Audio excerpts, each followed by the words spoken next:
Bom, boa tarde a todos. É um prazer imenso estarmos aqui neste último painel do dia, tratando de um tema extremamente relevante, ao mesmo tempo contemporâneo, e num momento muito oportuno, que trazemos aqui à mesa os principais atores envolvidos no debate sobre a regulação jurídica da inteligência artificial no Brasil. Nosso painel vai abordar a questão pela perspectiva do risco, abordando 3 pilares da modelagem regulatória de inteligência artificial: o risco ético, o risco econômico e o risco eleitoral. Existe um apelo muito grande aqui, ministro, para que a gente tenha um tempo limitado, mas eu não terei a ousadia de limitar tempo algum, dada a relevância dessa temática.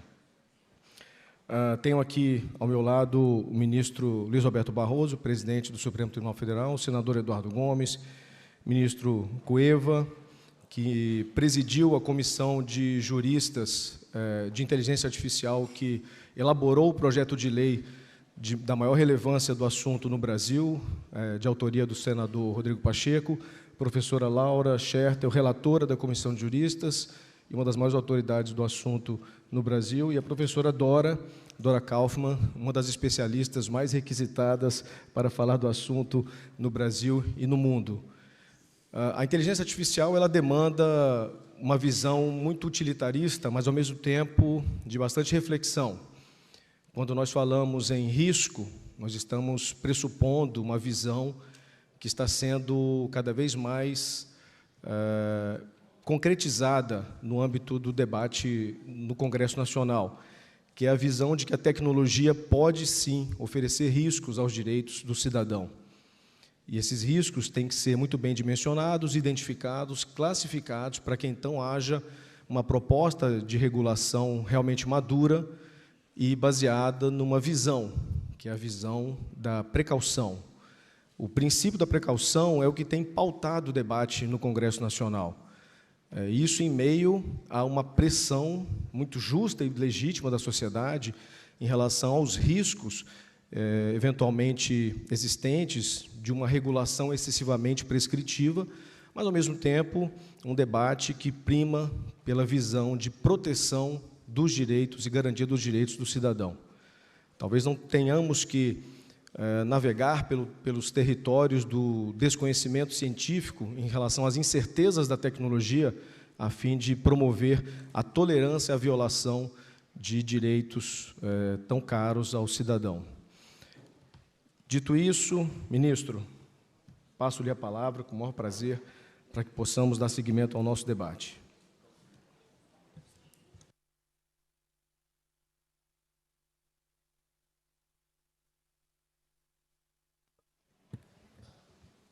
Boa tarde a todos, é muito prazer, muita honra de estar aqui. Cumprimento todos os integrantes da mesa, na pessoa do nosso moderador, Dr. Fabrício da Mota Alves. Cumprimento todos os nossos amigos e professores portugueses, na pessoa do professor Carlos Blanco de Moraes. Um prazer tê-lo aqui.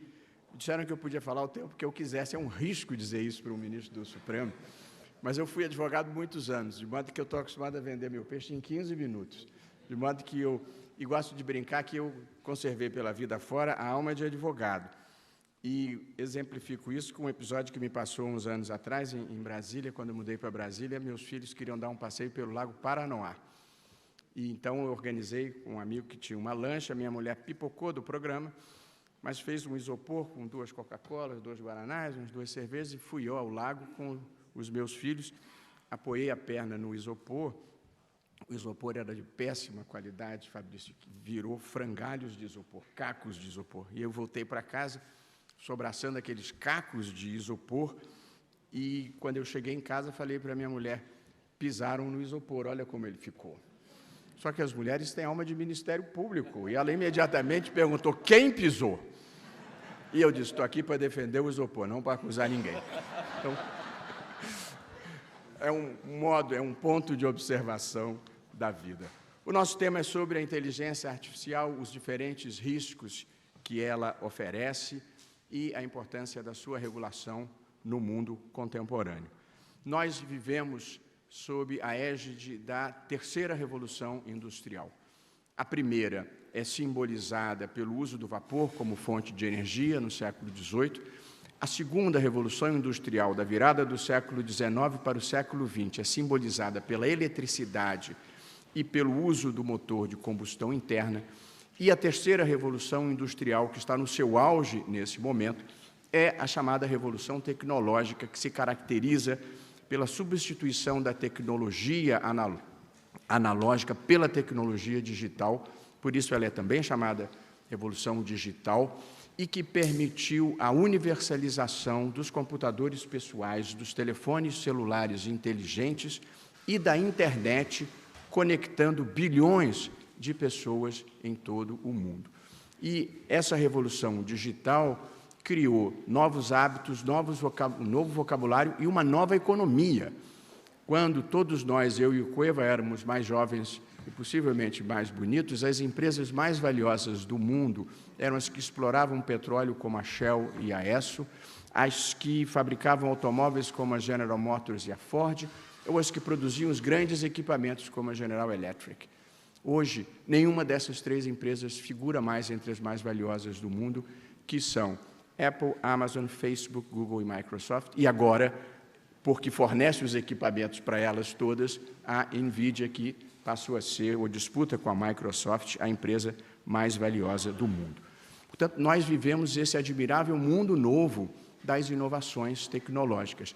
E estamos iniciando agora, e aqui é o nosso tema, a quarta revolução industrial, que é produto da combinação da tecnologia da informação com a biotecnologia e a inteligência artificial. É esse extraordinário mundo novo que nós vamos viver, e é um mundo que vai revolucionar as nossas vidas, assim como as nossas vidas foram revolucionadas não apenas pelas revoluções industriais que eu mencionei, mas também pela descoberta do fogo, pela descoberta da roda, pela realização do papel que a eletricidade tinha na vida. Portanto, nós estamos falando da inteligência artificial, que, definida de uma maneira bem singela, pode ser identificada como programas que transferem para computadores capacidades humanas. É isso que se pode ter como uma definição bem singela de inteligência artificial. E essas capacidades humanas envolvem as capacidades de tomadas de decisão e de realização de tarefas cognitivas. Sob esse rótulo geral de inteligência artificial, se identificam diferentes mecanismos de processamento, mas uma característica geralmente comum é o uso de algoritmos, que é uma das palavras novas que nós incorporamos às nossas vidas e que identificam as instruções e as regras que são transmitidas aos computadores para eles participarem desse processo decisório.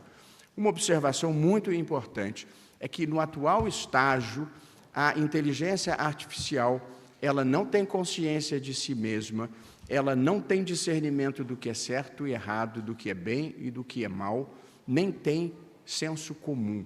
A inteligência artificial vive dos dados, das instruções e dos objetivos com os quais ela é alimentada.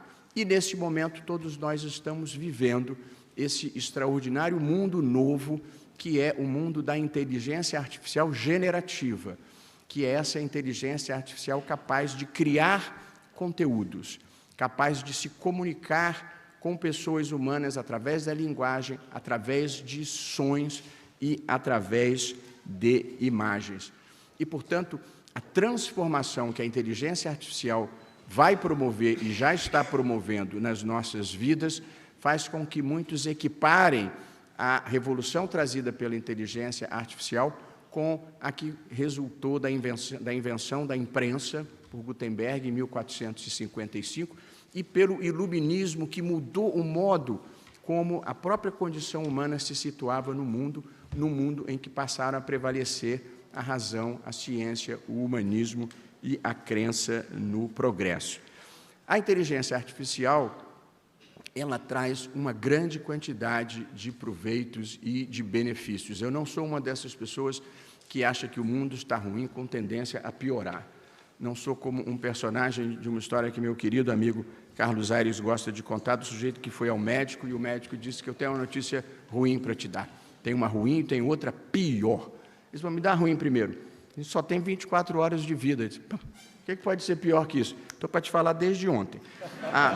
Eu não sou uma dessas pessoas que pensa a vida dessa maneira, mas é preciso ter cautelas. Mas eu gostaria de realçar, em primeiro lugar, os benefícios, as potencialidades positivas da inteligência artificial com a sua capacidade de transformar o mundo para melhor. A primeira dessas vantagens, o primeiro desses benefícios é a melhor capacidade de tomada de decisões em muitas matérias, porque a inteligência artificial, ela tem uma capacidade, muito obrigado, de processamento de informações muito mais ágil, muito mais rápido, em muito maior velocidade que o cérebro humano, e uma capacidade de processar muito mais informações. Portanto, em algumas matérias, com velocidade e capacidade de armazenamento, a inteligência artificial é capaz de produzir decisões melhores. Embora seja preciso ter cuidado nessa área. Eu li num livro recentemente que se uma jovem ou um jovem tiver 2 pretendentes e estiver em dúvida, que o Google é capaz de fazer a escolha melhor do que os próprios interessados, apenas cruzando as informações que já tem sobre pretendida e pretendentes. Portanto, eu escrevi na margem do meu livro, prefiro errar sozinho. Mas a verdade é que há uma transformação ocorrendo no mundo. A segunda característica é a automação. Atividades repetitivas e extremamente desgastantes para a condição humana podem ser tomadas por inteligência artificial que não tem cansaço, não tem mau gênio, não tira férias e não entra com reclamação trabalhista. Portanto, é a automação um outro benefício relevante. As aplicações da medicina são incontáveis. Hoje em dia, os exames de imagem são feitos com muito mais propriedade por inteligência artificial, pesquisas de novos medicamentos, diagnósticos e as cirurgias mais sofisticadas hoje em dia estão sendo feitas por robôs, são as cirurgias robóticas. Aplicações inumeráveis no direito.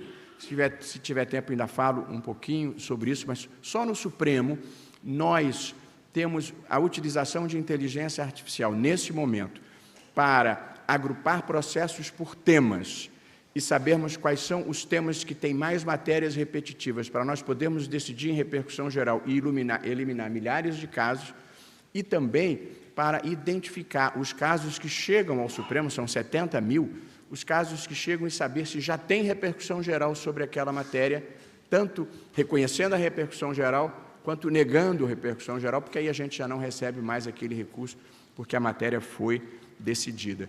Eu tenho uma encomenda no Supremo de um programa de inteligência artificial para fazer um resumo em até 5 páginas dos processos, chegam 20 volumes, e você passa a ter 5 páginas sobre quais são os fundamentos da petição inicial, qual foi a decisão de primeiro grau, qual foi a decisão de segundo grau, quais foram as razões de recurso.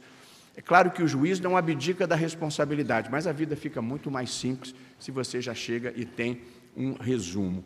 Nós temos a questão da utilização positiva em matéria de linguagem. A inteligência artificial já é capaz de se comunicar com a gente, e quem já teve a oportunidade de utilizar a inteligência artificial para fazer traduções, eu mesmo estou indo para a China, eles traduzem para mandarim, traduz para o espanhol, traduz para o francês, traduz para o espanhol, com uma imensa acurácia. É muito impressionante como nós evoluímos em capacidade de tradução, e em breve a inteligência artificial aplicada à linguagem vai poder me colocar aqui falando em português com tradução simultânea pela inteligência artificial para o inglês, o espanhol ou qualquer outra língua que se queira utilizar. Portanto, nós vamos suprimir as barreiras linguísticas existentes no mundo, e aí o próximo Prêmio Nobel de Literatura, em vez de ser o Bob Dylan, vai ser o Chico Buarque, que é muito melhor do que o Bob Dylan, e, portanto, mas é porque, como diz o Paulo Leminski, um poeta paranaense, falar em português e calar-se mundialmente é quase a mesma coisa, porque o mundo não fala português, o que de resto é uma pena, porque é uma língua muito bonita. E, portanto, eu poderia seguir indefinidamente apontando os benefícios em matéria de proteção do meio ambiente, para monitorar eventos climáticos como esse que aconteceu no Rio Grande do Sul, para aprimorar a utilização de agrotóxicos, para a detecção de condições de solo e ajudar o agronegócio. Portanto, a inteligência artificial tem potencialidades infinitas para fazer a vida ficar melhor, e eu mesmo, pessoalmente, sou um entusiasta da sua utilização. Eu gostaria, no entanto, de também poder percorrer quais são os riscos reais envolvidos na aplicação da inteligência artificial. Alguns são inevitáveis. O primeiro risco real é um impacto muito relevante sobre o mercado de trabalho. Muitos estudos falam que haverá uma perda entre 45% e 60% dos empregos tradicionais em razão da sua substituição por inteligência artificial, e não são só as tarefas puramente mecânicas, mas mesmo capacidades intelectuais vão poder ser melhor exercidas pela inteligência artificial. É claro que vai surgir um novo mercado de trabalho e novas demandas, porém, o motorista de táxi não vai se transformar num programador, e, portanto, vai haver um gap, e nós vamos ter que ter capacitação e redes de proteção social para as pessoas que não vão se adaptar ao novo mercado de trabalho. Há uma preocupação imensa da sua utilização para fins bélicos. Ainda na The Economist dessa semana tem uma larga matéria sobre a preocupação dessa utilização. A próxima guerra talvez já não seja mais por armas convencionais, mas é uma guerra cibernética, além do risco das chamadas armas letais autônomas, que tomam decisões por si próprias, sem nenhuma participação humana, envolvendo todos os riscos éticos de você ter uma máquina de morte sem nenhum responsável real por trás dela, e já há discussões na ONU para um tratado para limitar ou, quem sabe, banir a utilização dessas armas. O terceiro risco que nós estamos vivendo é o da massificação da desinformação. E nós já vimos o impacto que a desinformação provocou em episódios relevantes, como foi a saída do Reino Unido da União Europeia, como foi as eleições nos Estados Unidos em 2016, as próprias eleições brasileiras de 2016, de 2018 também foram igualmente impactadas pelo uso da desinformação, e já agora nós temos a situação conhecida como deepfake, que é a possibilidade de alguém me colocar aqui dizendo coisas que eu nunca disse, sem que seja possível detectar a olho nu que ali existe uma simulação, que ali existe uma contrafação. Isso é um risco imenso, e é um risco imenso, inclusive, para a liberdade de expressão, porque todos nós fomos educados para acreditarmos naquilo que a gente vê e que a gente ouve.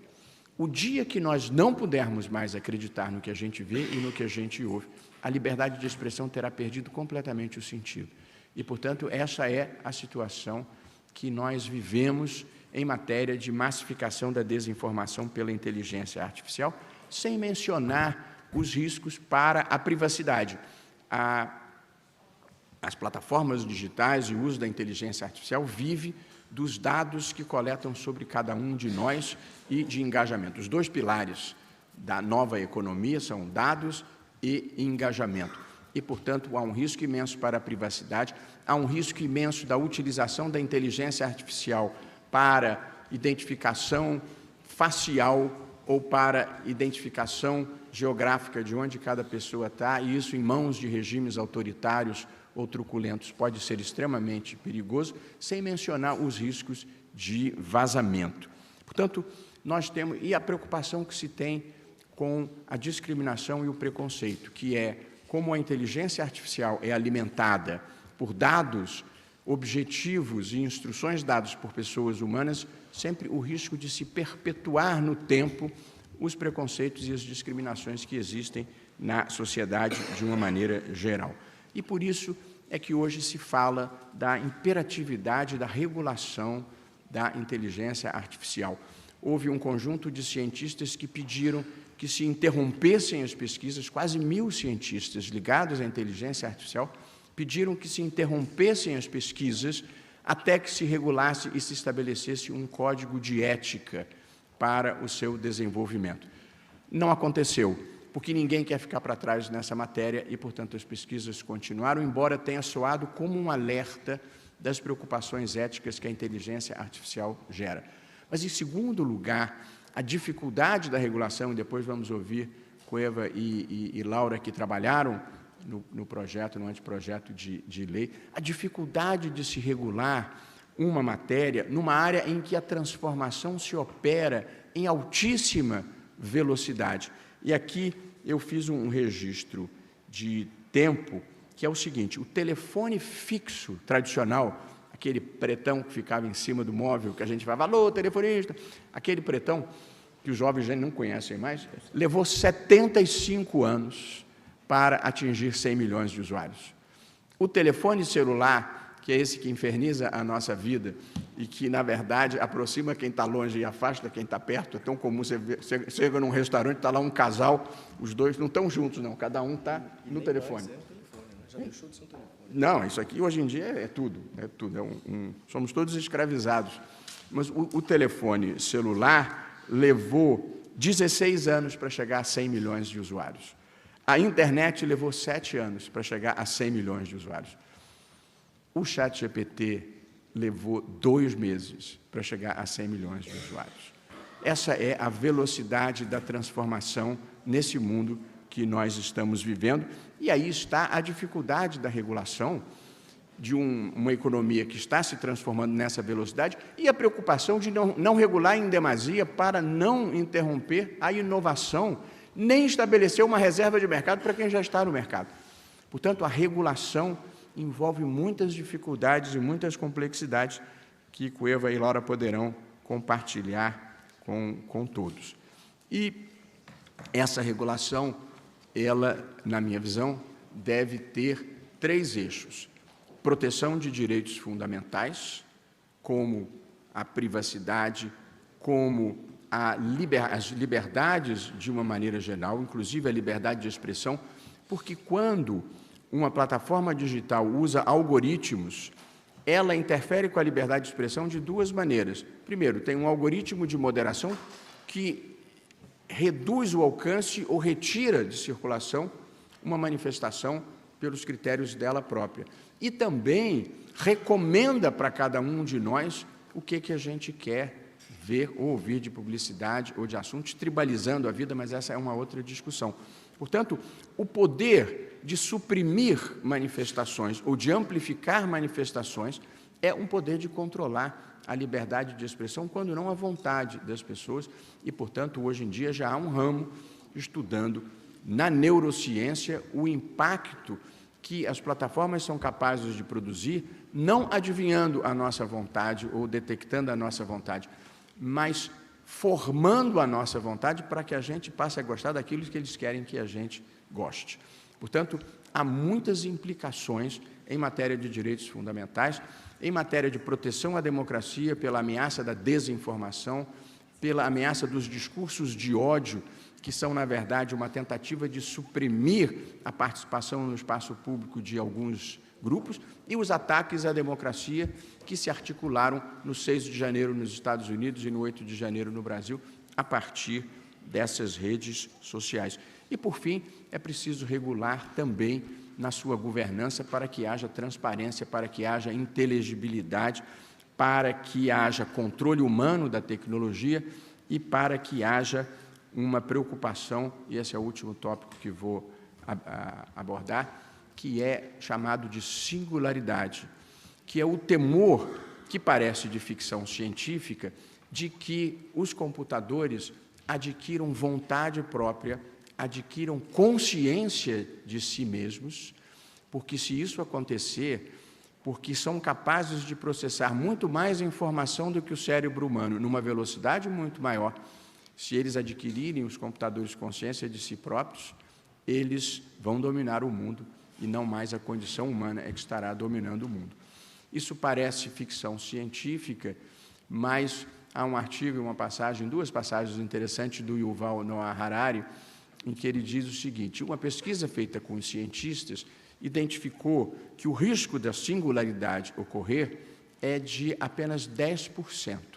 E as pessoas ficaram relativamente tranquilas, até que ele faz a pergunta fatídica: Você entraria num avião se o projetista do avião dissesse que há 10% de chance dele cair? E aí eu já pensei 2 vezes e possivelmente não. Mas ele faz um complemento muito interessante, é que, a despeito de adquirir ou não consciência de si própria, a inteligência artificial já hackeou o sistema operacional da condição humana, que é a linguagem. E, portanto, os computadores hoje são capazes de armazenar todo o conhecimento que a humanidade já produziu, pelo menos desde que os sumérios inventaram a escrita em 3.500 a.C. E, portanto, com acesso a todas essas informações e com o avanço tecnológico, vão ser capazes de escrever, desenhar, pintar e fazer músicas com maior capacidade do que a própria condição humana, o que, evidentemente, vai mudar o nosso papel na Terra. É evidente que nós não vamos nunca poder prescindir das capacidades humanas, e mais ainda no mundo do direito. Eu acho até que daqui a pouco nós vamos ter a primeira minuta de decisões feitas por inteligência artificial para ser revista pelo juiz.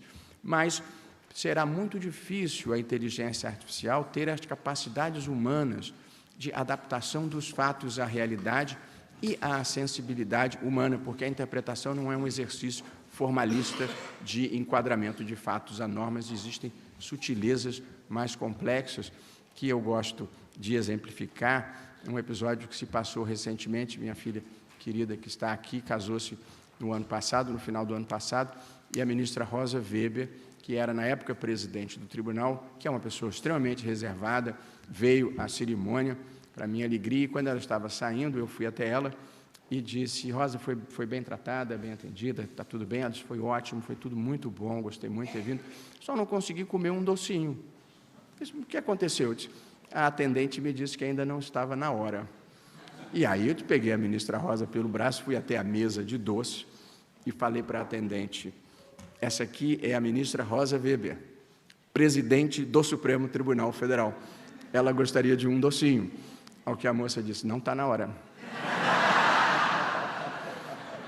E eu disse: eu sou o pai da noiva. E a moça me disse: muda nada. E aí eu catei os docinhos, porque dizem que é a transgressão que dá vida à norma.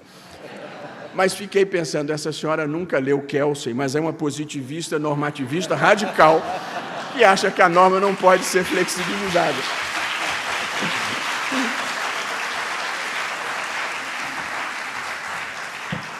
Tudo isso só para concluir, portanto, que não é possível prescindir das capacidades humanas, mesmo nesse mundo em que a inteligência artificial vem tendo um avanço exponencial e que, como disse, vai revolucionar as nossas vidas. E acho que nós não devemos ter medo da tecnologia, mas apenas ter a preocupação de fazer com que ela caminhe por uma trilha ética e que sirva à causa da humanidade e à civilização, e que não seja um risco precisamente para a humanidade e a civilização. Porque com todas essas modernidades são ainda os velhos valores que devem nortear a vida de todos nós, que são o bem, a justiça e a dignidade humana. Muito obrigado.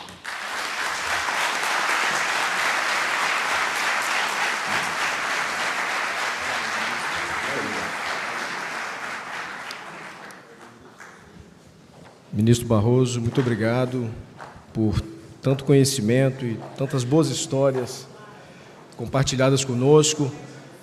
Eu vejo que na sua fala houve muitos elementos interessantes para se entender a necessidade de enfrentarmos a regulação da inteligência artificial no Brasil.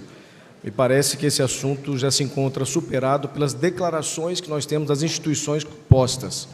O Supremo Tribunal Federal já caminha para uma regulação dentro de suas competências. Com muito orgulho faço parte do grupo de trabalho sobre IA generativa, coordenada pelo conselheiro Luiz Fernando Bandeira de Mello, que busca oferecer uma revisão das normativas do Supremo vocacionada para a IA generativa e que brevemente estará à disposição de Vossa Excelência. E vejo que no Congresso o assunto caminha cada vez mais definido em relação ao modelo de regulação. a Câmara dos Deputados ela já aprovou uma proposta de legislação e o Senado agora se encontra no debate sobre o avanço e as mudanças necessárias em função do amadurecimento democrático que o processo legislativo promove no ambiente brasileiro. E nós temos aqui, compartilhando conosco toda essa experiência desafiadora, que seria a proposta de equilíbrio em relação à inovação, à proteção e garantia de direitos, dentro de uma abordagem de risco e, sobretudo, dentro de uma modelagem regulatória. O senador Eduardo Gomes é o relator da matéria perante a Comissão Temporária de Inteligência Artificial e nos dará um pouco dessa experiência e dos próximos passos em relação ao assunto no Brasil. Senador, com a palavra.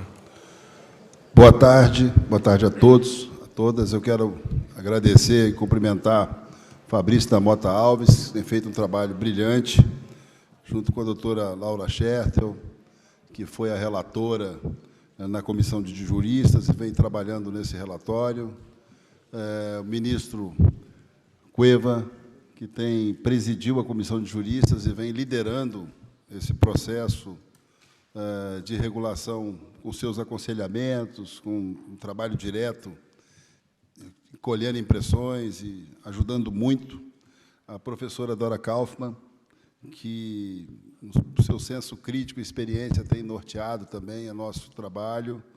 Eu quero pedir licença para cumprimentar o ministro Luiz Roberto Barroso pela brilhante explanação e dizer que vou cumprimentar alguns amigos que têm muito a ver com esse tema durante a minha fala. Afinal de contas, para um tocantinense com uma certa vivência no Congresso Nacional, esse é mais um tema que a gente enfrenta na relatoria, por designação do presidente do Senado, senador Rodrigo Pacheco, a quem cumprimento nesse momento e agradeço pela confiança, e a comissão temporária presidida pelo senador Carlos Viana, o vice-presidente é o astronauta Marcos Pontes, e também faço um registro inicial muito importante para mim, que é a presença do governador do meu estado, o governador Wanderlei Barbosa, um momento de muito orgulho para nós tocantinenses estarmos nesse fórum aqui. Eu agradeço ao ministro Gilmar Mendes pelo convite, o IDP, a Universidade de Lisboa, a Fundação Getúlio Vargas, e cumprimentar a todos os ministros, o ministro Toffoli e os ministros do STJ, em especial, no nome do ministro Campbell, ministro da região norte, da nossa região, amigos e amigas parlamentares, vi aqui Orlando Silva, Carlos Sampaio, vários deputados federais, deputadas federais, senadora Elisiane, minha amiga. Eu não tenho nenhuma contribuição a dar mais importante nesse momento do que revelar impressões sobre o processo inicial de regulação de inteligência artificial no Brasil, passando pela iniciativa do deputado Eduardo Bismarck, da deputada Luísa Canziani, do deputado Orlando, e vendo o Brasil debater um assunto tão importante com a velocidade em que a inteligência artificial interfere nas nossas vidas.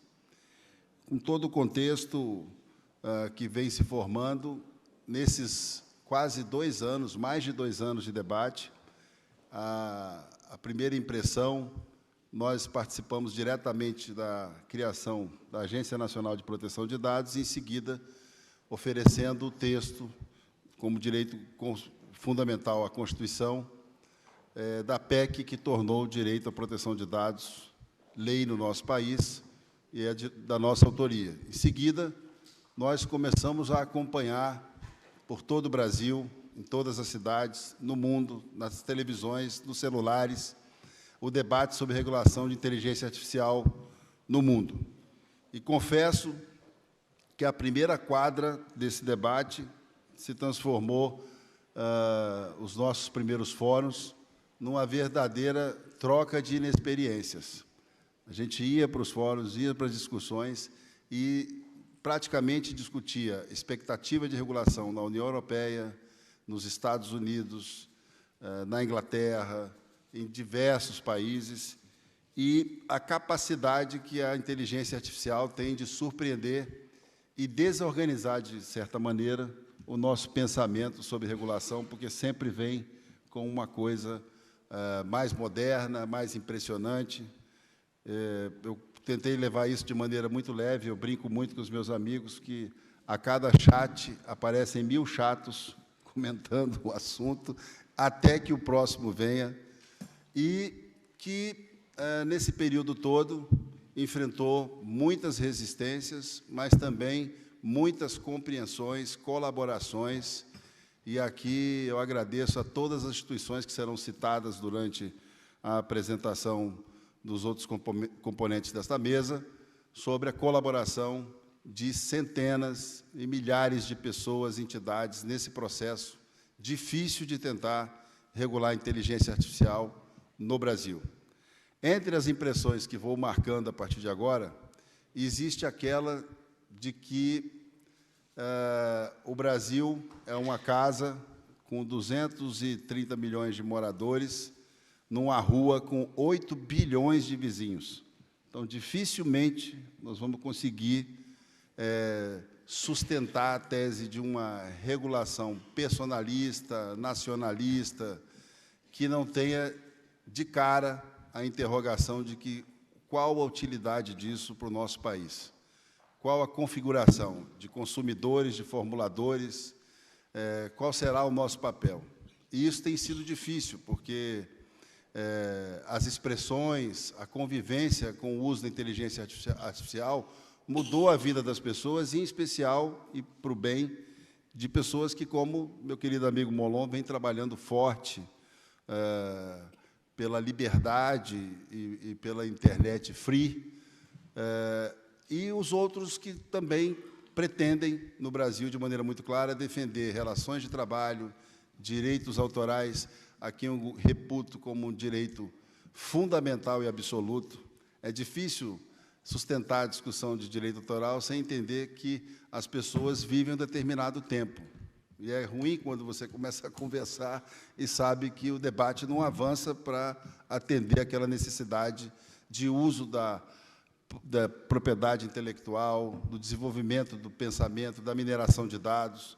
Então, são dados soltos que eu trago, mas são impressões, e impressões que eu reputo a maior importância. Por isso, nessa primeira fase, eu registro que nós tivemos mais de 170 audiências públicas, teremos na próxima semana em torno de mais 10 audiências públicas, emendas de todas as características, importâncias, relevâncias, mesmo que seja num processo, às vezes, protelatório, mas nós fizemos uma opção, o grupo de trabalho, de liderarmos sempre o ranking de críticas, para deixar absolutamente aberta a participação da população brasileira, dos partidos, da justiça, do Poder Executivo, que a gente abriu completamente a possibilidade de participação, o Poder Judiciário, a sociedade. Falava agora há pouco, cumprimento do Dr. Beto Simonetti e a OAB, a importância da OAB num processo de formulação, de validação, de autenticação de participação na vida, não só na rede, mas também na análise das tecnologias. Então, nesses 2 anos, isso fez com que nós conseguíssemos conceber uma mudança de relatório a partir do trabalho da comissão de juristas, e isso agora passa para uma análise que nós consideramos que vem numa fase mais decisiva.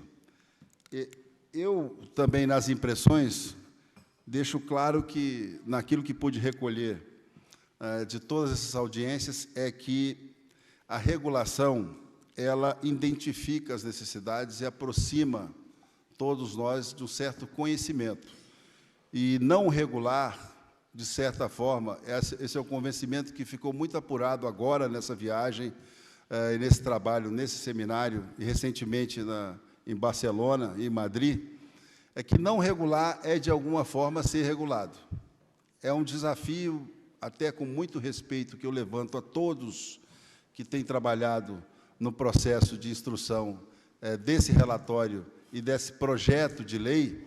Eu quero saber qual o setor que questionou, que trabalhou junto com a comissão, que acompanhou os textos em construção no Parlamento brasileiro, que já não estão sendo regulados, que já não estão sendo completamente abalados, positivo ou negativamente, pela existência de inteligência artificial. Então, é um momento que fica muito óbvio. Eu, de vez em quando, converso com alguns amigos meus, principalmente da área de produção, indústria, relação de trabalho, e eu fico pensando, será que a solução é não regular? Porque eu vejo uma influência tão significativa na vida das pessoas que fica fácil, Carlos Sampaio, de entender que a pessoa já está sendo regulada, já passa por um processo de regulação. O que não acontece é a divulgação, a participação e o sentimento de igualdade que é ter a nossa inteligência artificial regulada, e, no Brasil, regras básicas por medo, por medo. Eu até compreendo esse medo, porque eu sempre tive a concepção, e tenho convicção disso, que o Congresso Nacional ele avança muito quando aprova boas leis, e ele avança mais ainda quando deixa de aprovar leis ruins. Mas acontece que também não se movimentar e entender que esse assunto é um assunto local, que não é um assunto global, que a influência direta ela é diária. Eu gosto muito de música, gosto muito também, não gosto tanto de tecnologia. Mas canta bem, viu? Sua testemunha. Obrigado. Mas eu peço que passem por uma experiência. Esses dias, pessoal, o ChatGPT agora está com uma ferramenta que você coloca 5 palavras e ele te entrega em 30 segundos uma música ou um jingle. Acho que estamos distantes de conhecermos um Beatles da inteligência artificial, porque ficou bem ruim a música. Então, assim, nós convivemos permanentemente com isso. E agora, o que a gente pede nessa nossa passagem por aqui, em que pessoas muito influentes do nosso país, ministros, advogados, empresários, acadêmicos, eu quero defender em público a importância desse fórum, porque falei isso ontem com um jornalista que me perguntou, Eduardo, como é que está o fórum? Ele disse, primeiro, eu queria te dizer, para quem não gosta de viajar como eu demoraria pelo menos uns 5 anos e com uma despesa 10 vezes maior para encontrar quem eu encontrei aqui. Então, quero parabenizar o IDP pela iniciativa e quero parabenizar todos os brasileiros que recorreram ao conhecimento vindo para esse campo. Nada substitui esse contato que a gente tem aqui, nada substitui essa conversa clara, governador, de pessoas que pensam no mesmo caminho, mas que, por conta dos seus compromissos profissionais, da área de atuação, entendem que é possível ficar distante e conseguir um resultado comum. Nós precisamos regular a inteligência artificial no nosso país, dar garantia. Das impressões que eu tive, a mais preocupante, e eu disse isso num seminário há poucos dias com a Justiça do Trabalho, meu querido Romero Jucá, falei da minha preocupação com as relações de trabalho. Acho que a Justiça do Trabalho terá um papel fundamental, porque nós vamos mudar as relações de trabalho no mundo. É por isso que eu peço que, para esse assunto especificamente, todos pensem de que não há pretensão de ser absoluto. É inútil tentar impor qualquer tipo de pensamento pessoal nesse ambiente de regulação de inteligência artificial. Então, quero dar uma notícia boa. A gente está chegando no fim do nosso debate sobre a inteligência artificial nessa fase no Senado.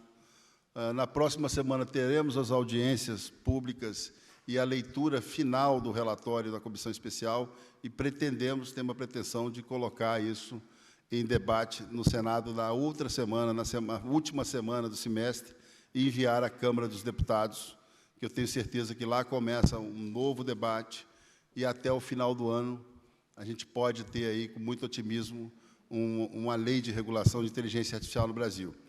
Quero dizer da importância disso porque o Brasil passa a ter um momento especial de observação da sua vida, do seu dia a dia, da área ambiental, da área de infraestrutura, de saúde, a partir da vitrine que é ser sede do G20, do P20, do J20, da COP. Então, se tem um momento para a gente mostrar competência, unidade, força como povo, é nesse ano de 2024 e 2025, eu tenho certeza que isso ocorrerá. Não vou mais falar sobre especificidades do projeto, porque aqui todos colaboraram com esse intento e vão poder falar, e quero apenas repetir algumas coisas aqui para encerrar, que eu ouvi muito durante esse período. A gente não consegue regular, a gente não vai regular, e isso observando a todos nós sendo regulados a todo dia pela tecnologia, pela mudança, pela modernidade.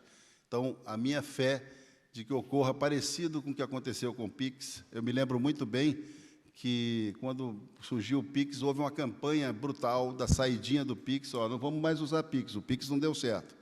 E hoje, todo mundo usa Pix. E, para terminar, das últimas e das mais impressionantes passagens desses fóruns e do trabalho que a gente teve discutindo inteligência artificial, o que mais chamou minha atenção é o mais simples, mais singelo e até tosco, que foi a discussão há 2 séculos atrás, da instalação da energia elétrica nas cidades, para a energia pública. Eu recebi uma gravura em que os que vendiam gás faziam uma propaganda contra a regulamentação da energia elétrica.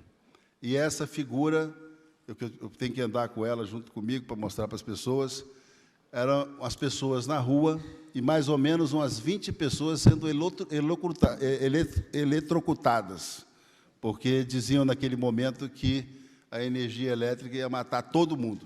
Então, cumprimentando a todos, todos sabem o que aconteceu, a gente precisa ter coragem para regular, para buscar o nosso caminho de ter uma inteligência artificial minimamente regulada, e um Congresso Nacional atento para as modificações necessárias, já que essa lei não existe dispositivo constitucional para termos um novo tipo de lei. Quero cumprimentar também o procurador, o professor Gonê.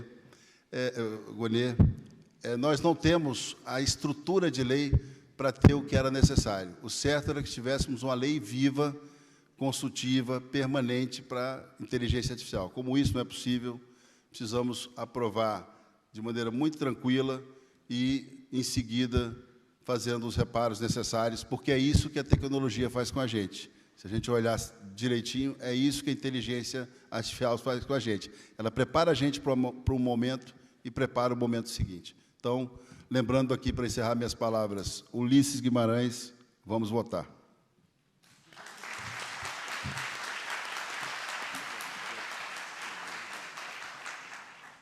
Muito obrigado, senador Eduardo Gomes, cujo papel tem sido central no avanço desse debate no Brasil, enfrentando toda sorte de discussões, visões, antagonismos e alguma convergência em relação à evolução do debate legislativo. Mas, antes de compreendermos o que se discute, talvez seja importante um histórico.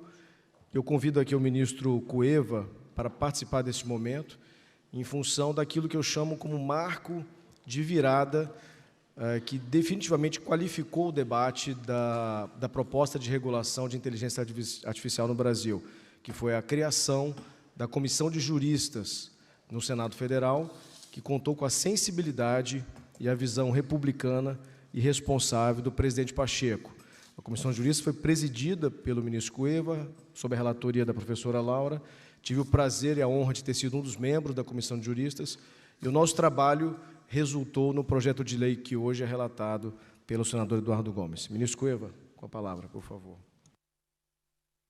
Boa noite a todos. Eu cumprimento inicialmente o ministro Barroso pela brilhante palestra, cumprimento meus companheiros de mesa, o senador Eduardo Gomes pela coragem, pelo descortino de liderar esse processo de regulação de uma tecnologia nascente como a inteligência artificial, a professora Laura Schertl, que se destacou como relatora naquela comissão de juristas referida há pouco pelo nosso moderador, doutor Fabrício, que tem uma participação importante, a professora Laura, que também é relatora agora no grupo de trabalho no CNJ, sob inspiração e instigação do ministro Barroso, para regular o uso da inteligência artificial no Poder Judiciário, a professora Dora Kaufmann, cumprimento o ministro Gilmar, cumprimento o professor Blanco, cumprimento os colegas de STJ aqui presentes, na pessoa do ministro Noronha.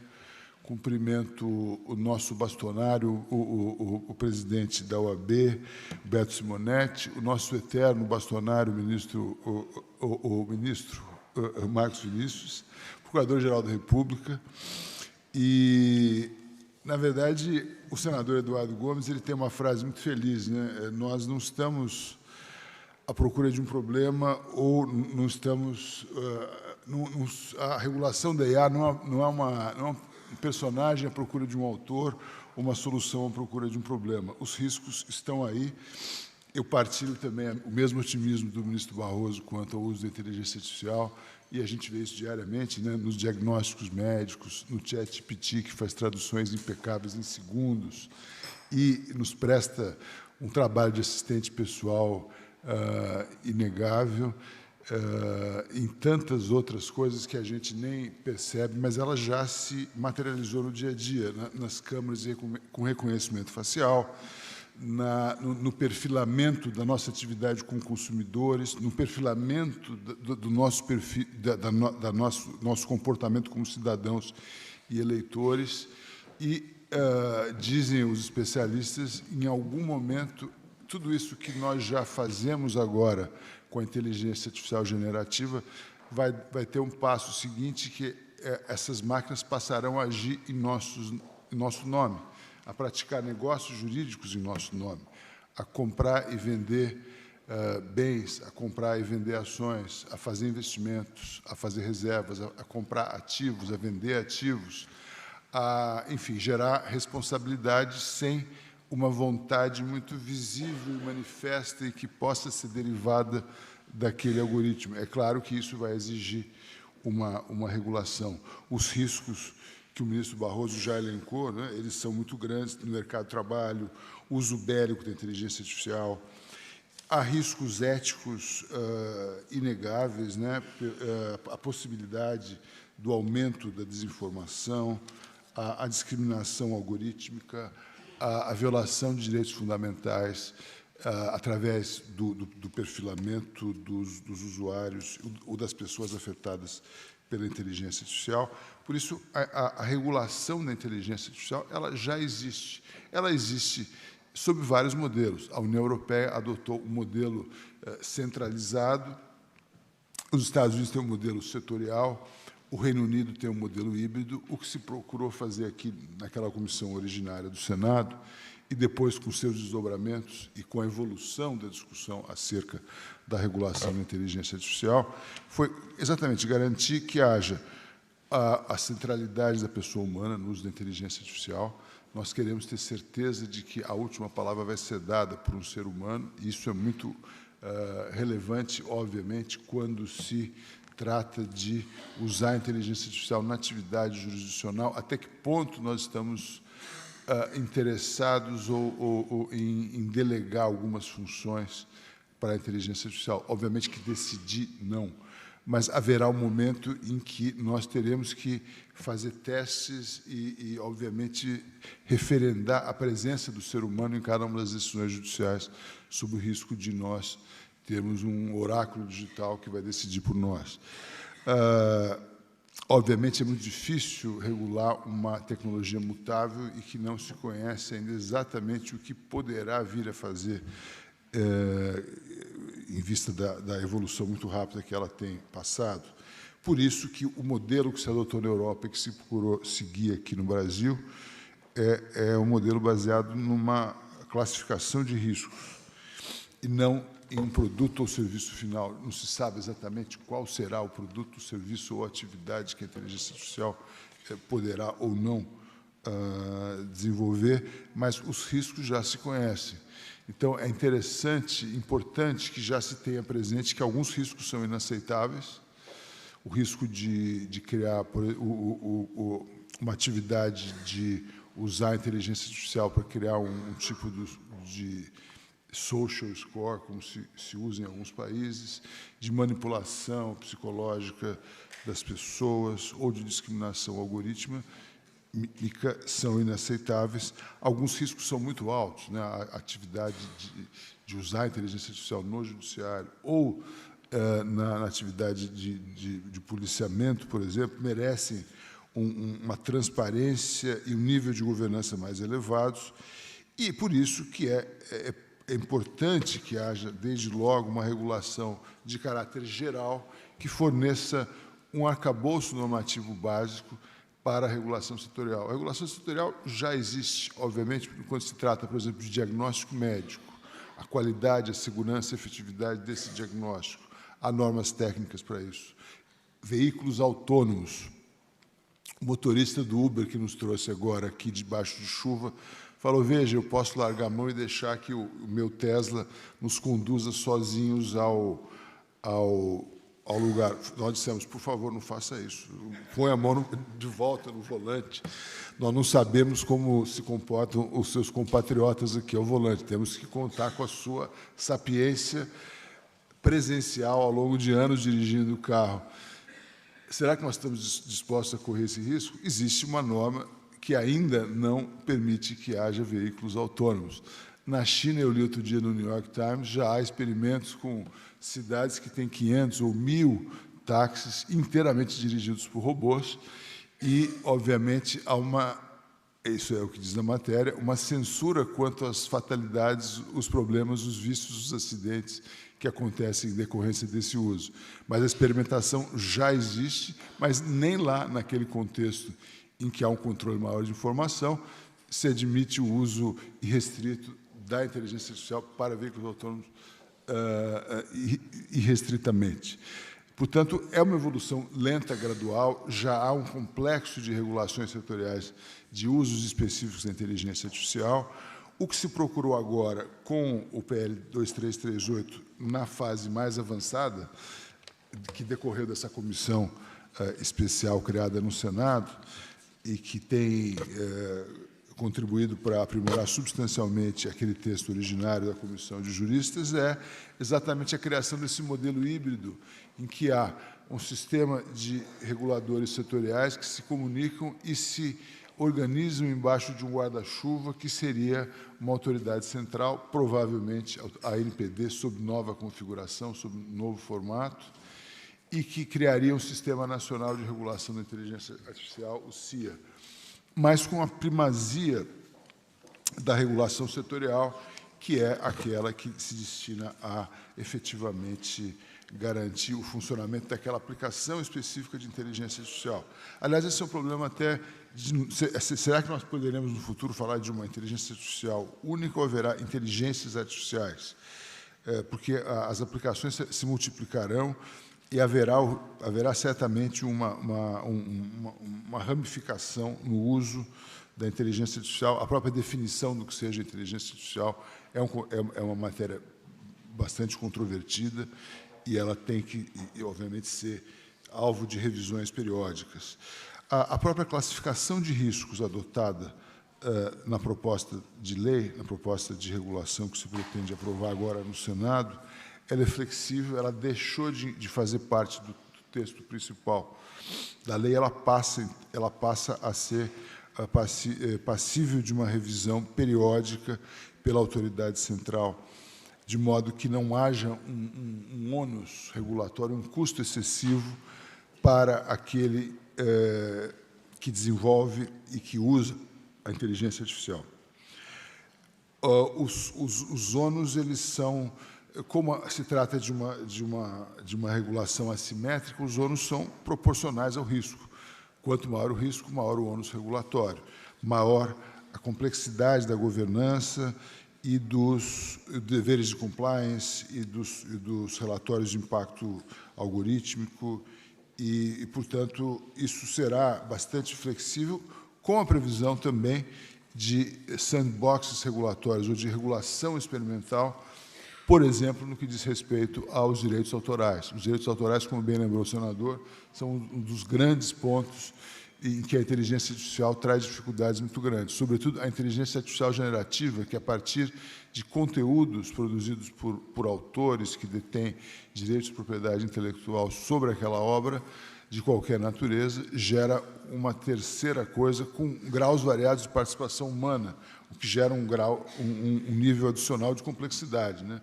São obras variadas, com a participação humana em graus variados. Isso é sintetizado num produto final, numa obra final, num desenho, numa composição musical, numa imagem, enfim, que gerará, então, que será passível de um uso comercial. Em que medida, como fazer, qual o modelo adequado para garantir a proteção do direito autoral?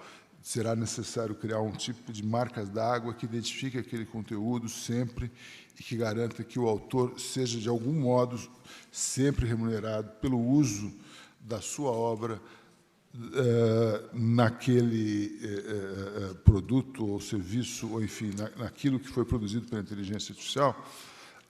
Essas são questões que, obviamente, não têm resposta pronta, não tem resposta fácil, não há uma receita de bolo, mas, certamente, o custo de não regular é maior do que o custo de enfrentar essas questões que já fazem parte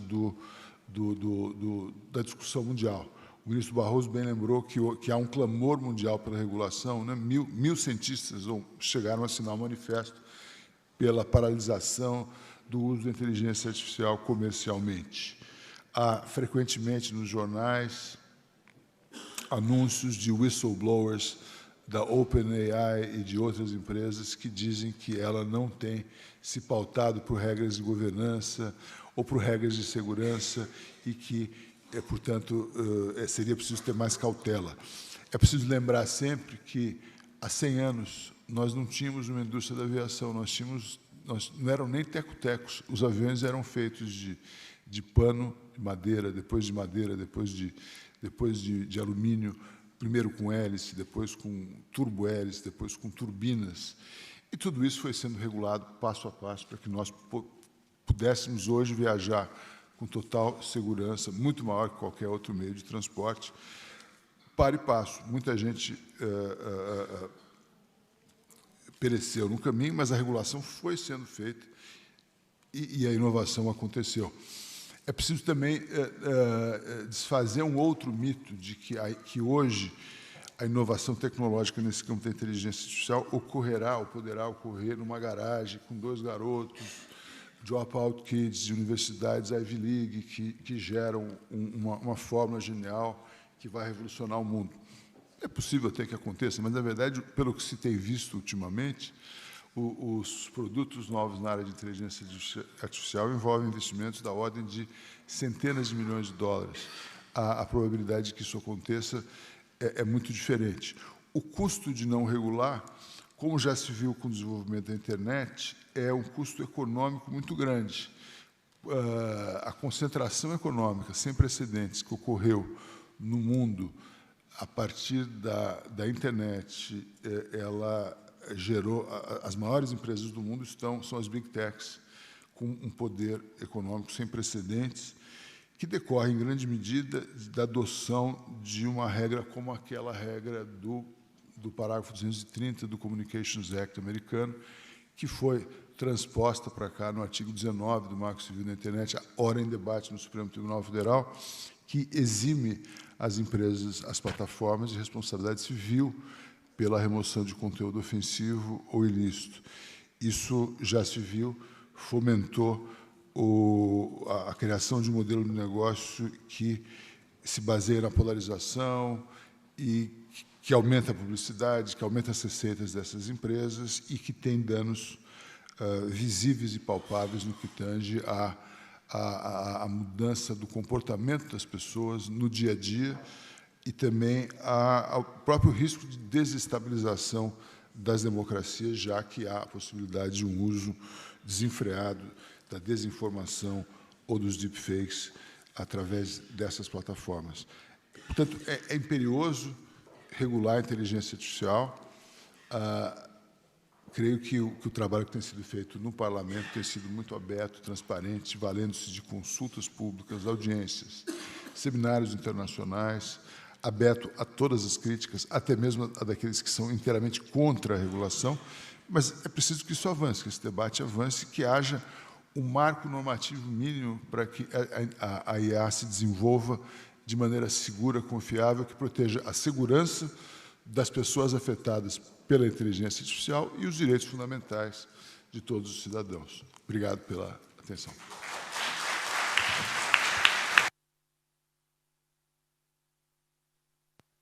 Ministro Cueva, muito obrigado pela sua brilhante atuação e liderança junto à Comissão de Juristas, num desafio ímpar, buscar uma proposta regulatória de algo que até então não havia sido ainda regulado em todo o mundo. E obrigado pela memória do trabalho da comissão. Eu convido agora a professora Laura Schertel Mendes para trazer um pouco mais de densidade a essa memória da Comissão de Juristas e nos atualizar com todos os grandes desafios e talvez os principais pontos que a regulação hoje enfrenta no âmbito do Congresso Nacional e que o senador Eduardo Gomes deverá enfrentar na relatoria do seu trabalho na Comissão Temporária de Inteligência Artificial. Professora Laura. Muito obrigada, doutor Fabrício. Queria, em primeiro lugar, cumprimentar aqui você pela brilhante condução e também pelo trabalho que conduziu na Comissão de Juristas e que continua conduzindo também, assessorando o senador Eduardo Gomes nessa tarefa tão complexa. Queria cumprimentar também o ministro Barroso pela excelente palestra e também pela importante iniciativa tanto de liderar essa discussão no CNJ, por meio de uma reforma da Resolução 332, atualmente vigente, e também por essa importante atuação de trazer as empresas e buscar uma modernização e uma inovação dentro do próprio judiciário. Cumprimentar o querido ministro Ricardo Vilas Boas Cueva, com quem tive o prazer de trabalhar na Comissão de Juristas, cumprimentar pela brilhante liderança e presidência da comissão, ministro. Certamente o senhor, eu diria que, de certa forma, revolucionou aí o tema por meio de uma apresentação bastante robusta de um projeto de lei que hoje é o ponto de partida, de uma proposta que hoje é o ponto de partida que está sendo discutida aqui pelo senador Eduardo Gomes, a quem também gostaria de cumprimentar pelo brilhante trabalho que tem realizado, senador, pela resiliência. Não é fácil, são muitas audiências públicas, são muitas conversas, muitas reuniões, e eu vou comentar em seguida na minha fala. O seu texto, o seu relatório trouxeram avanços muito significativos. A gente está falando hoje de uma proposta bastante diferente, inclusive, do ponto de partida. O ministro Cueva trouxe aqui alguns aprimoramentos, eu vou falar em detalhe, mas isso certamente só foi possível por esse diálogo que o senhor tem imprimido e que é a marca da sua gestão. E eu queria também cumprimentar aqui a querida professora Dora Kaufmann, que tem sempre acompanhado de uma forma bastante dialógica, crítica e muito importante aqui para os trabalhos também, desde a comissão e que se mantém também agora. E eu queria também cumprimentar aqui as autoridades, todas e todos presentes, cumprimentar a organização deste evento, os ministros do Supremo, ministro Dias Toffoli, ministro Gilmar Mendes, querido presidente Beto Simonetti, Marcos Vinícius, querido amigo e sempre professor, doutor Paulo Gonet, e todos aqui também presentes sintam-se cumprimentados. Eu acho que o ministro Barroso fez uma exposição brilhante ao mostrar que nós não estamos mais falando de ficção quando a gente fala de inteligência artificial. Nós não estamos mais falando daqueles filmes de ficção científica, de que os seres humanos serão controlados por robôs, ou que a nossa própria humanidade, como se a nossa própria humanidade estivesse em risco. A gente está falando aqui de riscos muito reais, né? Esses são, eu acho que me preocupam muito mais, e nos preocupam muito mais, poderia até dizer em nome do ministro Cueva, do que esses riscos da ficção científica. Nós estamos falando de sistemas que hoje definem o preço do nosso seguro, quem vai ser contratado nas empresas ou não. Inclusive, o preço, o valor, muitas vezes, dos salários de executivos hoje são definidos pela inteligência artificial. Eles definem também, eu diria, o preço, o valor do crédito, se o nosso crédito é mais baixo ou não. Eles são usados hoje na gestão de compras de hospitais, na estruturação, como a gente viu, inclusive, de ações para você enfrentar uma pandemia, sempre por meio da utilização de um grande volume massivo de dados e, ao mesmo tempo, por meio, né, do machine learning, desse aprendizado estatístico, apresentando uma solução, apresentando um resultado.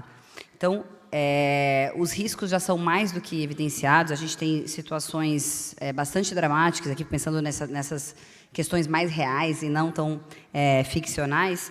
A gente tem casos de racismo algorítmico dramáticos que a gente encontra hoje em várias plataformas, associando imagens de pessoas negras a primatas. Isso a gente já aconteceu em mais de uma plataforma, mostrando que a discriminação ela é concreta, ela é visível e ela afeta não apenas individualmente, mas ela afeta grupos já vulneráveis, grupos já historicamente discriminados.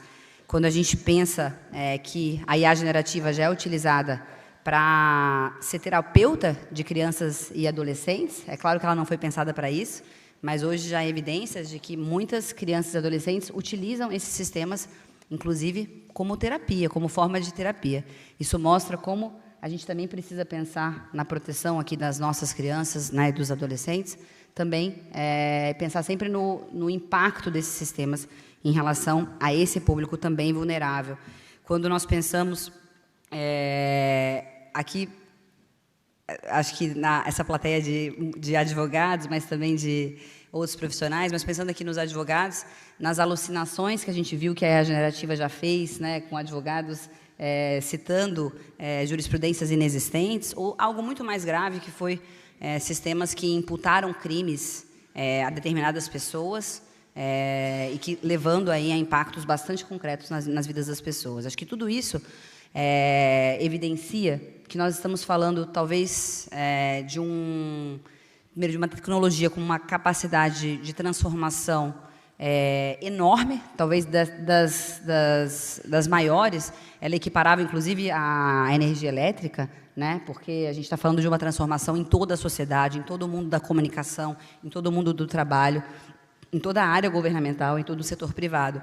E talvez aqui, pensando também nesse fórum, que já não é mais jurídico, mas que continua tendo esse foco, é importante pensar como esses sistemas, de certa forma, impactam todos os direitos fundamentais. E aqui acho que essa pergunta tão relevante de por que a regulação e como essa regulação vai se dar, ela precisa sempre pensar em como é que ela impacta esses direitos fundamentais, os direitos humanos.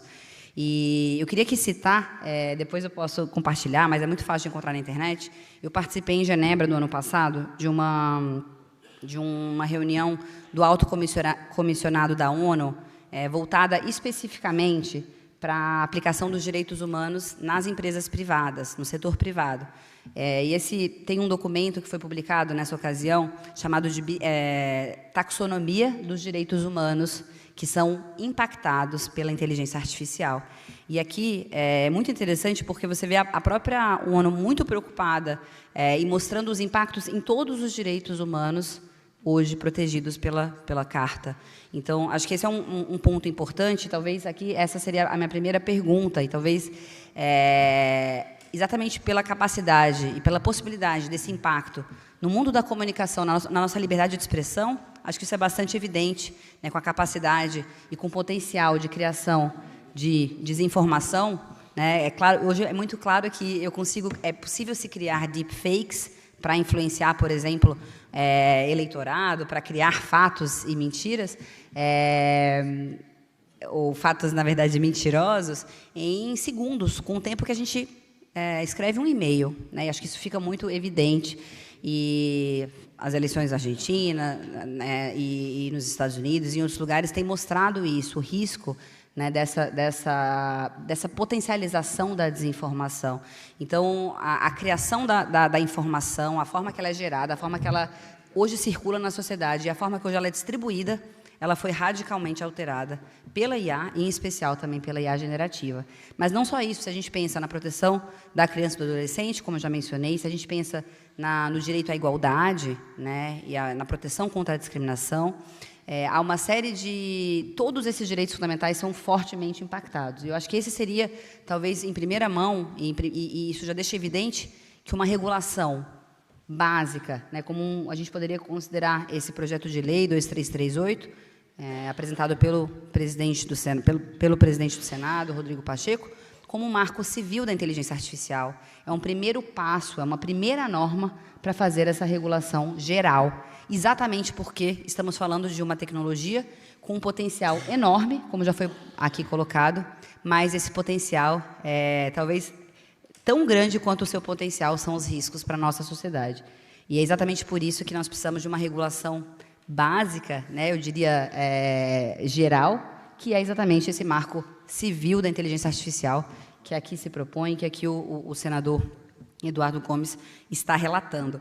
E, ainda muito rapidamente, o tempo é curto, mas aqui também pensando nessa plateia jurídica, eu acho que é sempre bom a gente pensar nesse sistema de inteligência artificial. Eu gosto muito de uma expressão e de todo um estudo do professor Virgílio Almeida, em que ele trata os algoritmos como instituições. Eu acho que para nós também aqui, como advogados, isso fica muito claro. O que são instituições? Instituições são normas formais e informais que regulam a nossa vida. E os algoritmos e esses sistemas de inteligência artificial, de certa forma, eles emulam o que nós, no direito, estamos acostumados, estamos acostumados quase como com uma divisão tripartite, que é o Poder Legislativo faz as normas, né? O Poder Judiciário aplica as normas e o Poder Executivo as executa. Quando a gente fala dos algoritmos como instituições, fica claro que muitos desses sistemas de inteligência artificial, ou a aplicação desses sistemas de inteligência artificial, eles emulam e eles encarnam essas três ações que nós estamos acostumados a ver de forma separada. Nós temos a regra do próprio algoritmo, né? Ele que vai dizer quais são os critérios, né? Somos nós que dizemos isso, claro, são seres humanos que definem, mas é o algoritmo que vai dizer qual que é a regra, é ele que vai tomar a decisão e é ele que vai executar, muitas vezes, essa decisão. Então, acho que isso mostra, de certa forma, que aquela famosa frase do Lawrence Lessig, the code is law, né? O código é a lei, também foi potencializado com a inteligência artificial. E é por isso que, aqui, quando o senador Eduardo Gomes, o ministro Cueva, dizem que, se nós não regularmos a IA, nós seremos regulados por ela, nós já estamos sendo regulados por ela. E a pergunta que eu acho que precisa ser feita é, se esses sistemas emulam essas instituições, eles são as instituições que hoje tomam as decisões, com base, quais são os valores que eles perseguem? Eles estão, de fato, implementando os direitos fundamentais da Constituição brasileira? Eu acho que esse é o ponto importante para a gente pensar. Então, isso fica claro, acho que a partir dessa reflexão, como essa regulação inicial, esse marco civil da inteligência artificial, ele é tão importante. E aqui, falando diretamente agora desse projeto de lei 2338, me parece que ele tem exatamente essa função de proteger direitos fundamentais, de deixar claro que a inteligência artificial e toda a sua transformação precisa vir em benefício da humanidade, né, em benefício de cada um desses, de forma a garantir a cada um desses direitos fundamentais, e não o contrário, e não em detrimento desses direitos fundamentais, certo? E eu acho que aqui, senador, ministro Cueva, todos, senhoras e senhores, me parece que o projeto ele também tem uma vantagem muito interessante, que ao mesmo tempo em que ele dialoga com o que está sendo feito no mundo, como a resolução da ONU, recentemente aprovada, com as recomendações da Unesco para a ética na inteligência artificial, ao mesmo tempo que ele tem, sim, ele também dialoga com o AI Act, recentemente aprovado, com a ordem executiva do presidente Biden, ele está preocupado com as especificidades do Brasil, com as especificidades do nosso arranjo institucional. Acho que isso que é muito importante. Então, ele tem um diálogo com esses... Ele é interoperável, como a gente poderia dizer, mas, ao mesmo tempo, ele se preocupa com as especificidades do arranjo institucional brasileiro. E aqui eu já queria aproveitar, e nesse sentido aqui, senador, ministros, ministro Barroso, Dora, querida Dora, me parece que o projeto de lei brasileiro ele tem uma vantagem de ser muito mais simples do que o AI Act, que tem 400 páginas, 485, né, como disse a Dora. Esse projeto de lei 2338 tem cerca de 40 páginas, né, senador? Então, é bastante menor. Ele é muito mais simplificado, ele tem uma estrutura bastante simples, ao meu ver, princípios, direitos. Ele tem também algo que hoje já é um consenso em em todos aqueles que participam dessa discussão, que é exatamente partir de um modelo de regulação de riscos, ou seja, o alto risco precisa estar sujeito, aqueles sistemas de alto risco precisam estar sujeitos a requisitos mais graves, a requisitos, né, e a medidas de governança mais gravosas. É claro que a gente não pode tratar todos os sistemas de IA da mesma forma, e o projeto tem esse cuidado. E aqui eu queria falar muito rapidamente dos avanços que foram feitos nessas últimas versões, especialmente na última versão relatada pelo senador. Eu diria que o principal avanço foi trazer um modelo híbrido de governança.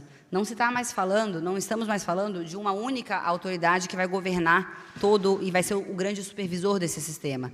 Há um modelo híbrido em que as agências reguladoras, corretamente, assumem um protagonismo, são apenas elas que poderão sancionar, né, e supervisionar efetivamente esses sistemas, mas esse sistema, chamado de CIA, que é o Sistema de Governança e Regulação de IA, que também está sendo criado no projeto de lei, ele tem uma coordenação de uma autoridade, ou seja, essa governança ela tem que ser harmônica, né? A única forma de você garantir algum tipo de harmonização é ter uma autoridade coordenadora e, ao mesmo tempo, o protagonismo dessas agências. Então, me parece que a criação desse sistema de inteligência artificial, por meio dessa governança híbrida, foi um grande acerto, e eu tenho visto também uma série de atores elogiando. Isso, na verdade, foi, sim, um pleito muito importante que foi trazido por vários atores. Eu acho que esse foi um avanço substancial. Um outro avanço importante foi um capítulo de direitos autorais, que, ao meu ver, está bastante equilibrado. É claro que sempre pode ser discutido, debatido, mas o projeto traz o tema dos direitos autorais. Nós nunca tínhamos conseguido avançar ainda no Brasil em uma reforma da Lei de Direitos Autorais e tratar desse tema por meio de um direito à oposição, por meio de mais transparência e por meio de uma discussão futura sobre remuneração baseada num sandbox. Eu acho que foi bastante equilibrado, e eu acho que isso também é fundamental nesse tema. E há outros avanços, eu não poderia, acho que citar todos aqui, mas a responsabilidade civil acho que está muito mais também adequada. Hoje não tem uma criação de um novo regime, mas sim, simplesmente há uma remissão aos regimes hoje já existentes, como o Código de Defesa do Consumidor, o próprio Código Civil. Portanto, não há inovação nessa matéria. Mas eu acho aqui, que eu percebo, também falando aqui das minhas impressões, senador, como o senhor trouxe, que há hoje um grande amadurecimento desse tema, há consensos muito relevantes.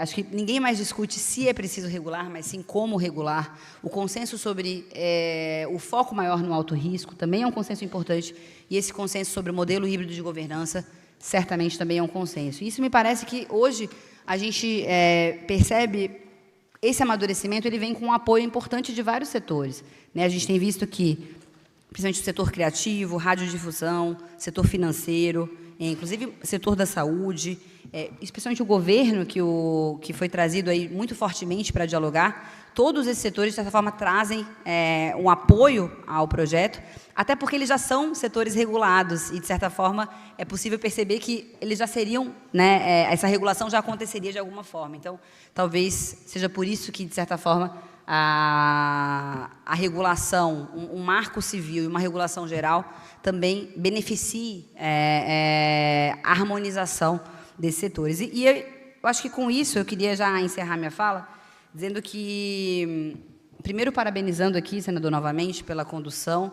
Eu acredito que é possível, sim, se chegar a um bom termo. O texto já avançou muito e há esse reconhecimento por parte, né, de muitos atores. E eu acredito que vai ser possível, sim, no tempo desse cronograma que o senhor colocou, votar o projeto, ainda que ele seja aprimorado, ainda que ele tenha, como sempre, com o processo legislativo, ele permite isso, novos aprimoramentos. E eu acho que, por fim, uma reflexão importante é a de que o desenvolvimento da inteligência artificial, assim como o desenvolvimento de toda e qualquer tecnologia, ela não é inevitável, ela não tem um curso único, né? Cabe às nossas instituições moldarem como esse desenvolvimento vai acontecer. Eu acho que isso precisa acontecer de uma forma muito responsável, de uma forma muito equilibrada e de uma forma muito dialógica. Então, agradeço aqui a oportunidade. Muito obrigada.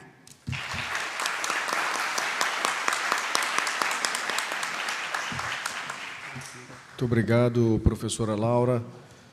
Mais uma aula, como sempre, como todo o processo, sua contribuição. Parabenizo pela relatoria também na Comissão de Juristas, pela brilhante liderança em relação a esse processo. Passo a palavra agora à professora Dora Kaufmann, para que nos ilumine em relação, talvez, ao ponto mais central desse debate. Discutir e entender a natureza da inteligência artificial. Bom, professora. Eu tenho o desafio que a última pessoa do último debate, do último painel, não sou nem jurista nem autoridade. Então, o desafio de ser minimamente interessante para não ficar vazio quando eu acabar de falar. Vou me esforçar, vou dar o meu melhor, prometo. Bom, primeiro eu quero agradecer, vou passar até rápido isso, agradecer a todos, homenagear a todos. Bom, o que eu acho que eu posso contribuir, para quem ainda vai resistir e ficar, compartilhar com vocês alguns dos elementos que são críticos para o entendimento, na verdade, para a resposta da pergunta que cabe hoje. Quando nós estamos falando sobre inteligência artificial hoje, sobre o que nós estamos falando? Eu acho que esses elementos que eu desejo compartilhar com vocês, eu acho que mostram o desafio ou a complexidade tanto de regular quanto de criar governança de inteligência artificial, código, em suma, código de ética, tudo que diz respeito a essa tecnologia. Primeiro, o campo da inteligência artificial não tem uma teoria unificadora. Ele foi criado em 1956, até hoje não tem uma teoria. Isso é muito complicado. Se eu largar esse óculos, não tem uma pessoa aqui que não sabe que ele vai cair.